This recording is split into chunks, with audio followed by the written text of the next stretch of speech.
কচু শাক রান্না করছি, আর এটাকে কচু শাক না বলে ঔষধি শাক বললে বেশি বেটার হয়। কারণ নানান রোগের ঔষধ হচ্ছে কচু শাক।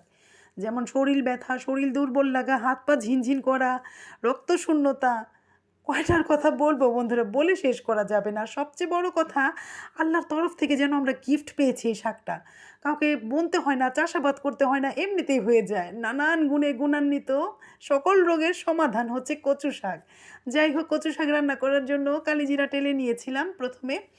তারপরে পেঁয়াজ দিয়ে, চিংড়ি মাছ দিয়ে, মশলা টশলা দিয়ে ভালো করে কষিয়ে আগে থেকে সিদ্ধ করে রাখা কচু শাকটা দিয়ে দেব। তারপরে ওগুলোকে ভালো করে নেড়ে চেড়ে দেন দেব লেবুর রস, কারণ একটু টক টক না হলে খেতে ভালো লাগে না। অনেকে না কচু শাক খেতে পারে না, কেন বন্ধুরা জানো? কচু শাক নাকি যারা ঝগড়াটে তারা খেতে পারে না, খেলে গলা চুলকায়। বাট আমি কিন্তু খেতে পারি। কারণ আমি না ঝগড়াটে না, আমি ঝগড়া ভালোবাসি না। ঝগড়া কাকে বলে আমি চিনি না বন্ধুরা, জানো?